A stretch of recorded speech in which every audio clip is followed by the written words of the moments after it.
এরকম কখনো কি হয়েছে, ওই যে নামাজে দাঁড়ানোর সাথে সাথেই অহেতুক সব চিন্তা মাথায় এসে জট পাকিয়ে গেল?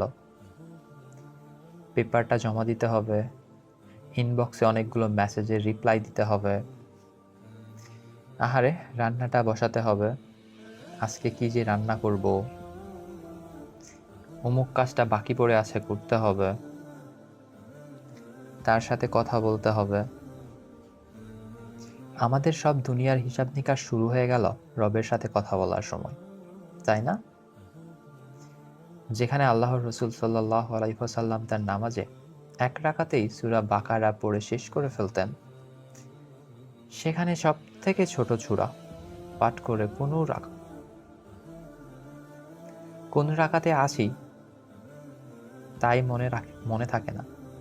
কোনো মতে নামাজটা শেষ করাটাই আমাদের মনের সাথে এক বিশাল যুদ্ধ। নামাজে দাঁড়িয়ে থাকতে থাকতে রসুল সাল্লাল্লাহু আলাইহি ওয়াসাল্লামের পা ফুলে যেত, অথচ তার জীবনের অতীত বর্তমান সমস্ত গুনাহ মাফ। তাহলে কেন তিনি এভাবে নামাজ পড়তেন?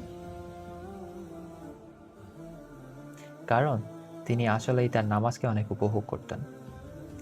নামাজ ছিল তার জীবনের সমস্ত ঝড়ঝাপটার মাঝে নিরাপদ আশ্রয় এবং চক্ষু শীতলতাকারী ইবাদত। সেই নামাজ তার জায়গায় এখনো আছে। তাহলে কেন আমরা নামাজ পড়ে সেরকম মজা পাই না? নামাজ উপভোগ না করার সব থেকে বড় কারণ হচ্ছে নামাজের মধ্যে আমরা যা যা বলছি সেগুলোর অর্থ না জানা। আমরা যদি অর্থগুলো জানি, আশা করি তাহলে আল্লাহ আমাদেরকে আমাদের নামাজগুলিকে শুদ্ধ করার তৌফিক দিবেন।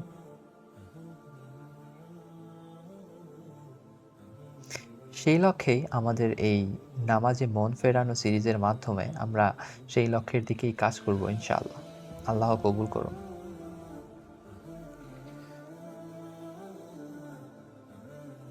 শুরুতেই নামাজে আল্লাহু আকবরের অর্থ। নামাজ শুরু করি আমরা আল্লাহু আকবর বলে, হাত বাঁধার মাধ্যমে। এছাড়াও নামাজের বিভিন্ন সময়ে প্রায় একটু পরে পরে আমরা বলি আল্লাহু আকবর।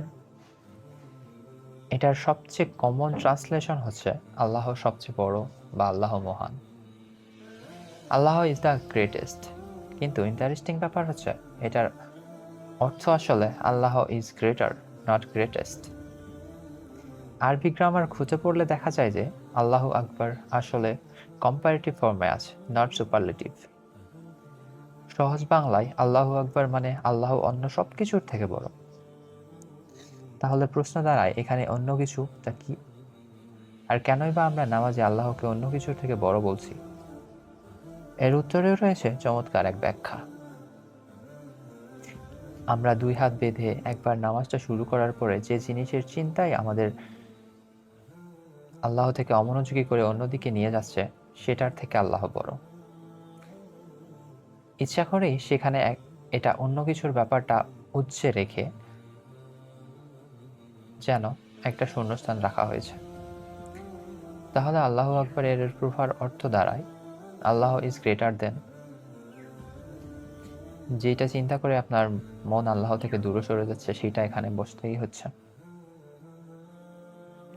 যেমন নামাজ পড়তে পড়তে স্কুলের হোমওয়ার্ক বা চাকরির কথা মনে পড়ল, যে আমি বললাম আল্লাহু আকবার, তার মানে আমার ওই হোমওয়ার্ক বা চাকরির থেকে আল্লাহ বড়। সিজদা থেকে উঠতে উঠতে অফিসের বসের কথা মনে পড়ল, যেই বললাম আল্লাহু আকবার, নিজেকে মনে করিয়ে দিলাম যে অফিসের বসের থেকে আল্লাহ বড়। নামাজে দাঁড়িয়ে চুলায় বসানো রান্নার কথা মনে হচ্ছে, কিন্তু রান্নার থেকে আল্লাহ বড়। আমার আমরা দুনিয়ায় যে কাজটার কথাই আমি নামাজের মধ্যে ভেবে ভেবে আল্লাহর প্রতি অমনোযোগী হচ্ছি, সেই কাজের থেকেই আল্লাহ বড়। এই জন্য প্রায় প্রতিটা ধাপেই আমরা আল্লাহু আকবার বলি, রুকুতে যেতে, সেজদায় যেতে, দুই সিজদার মাঝে, আবার সেজদা থেকে উঠতে।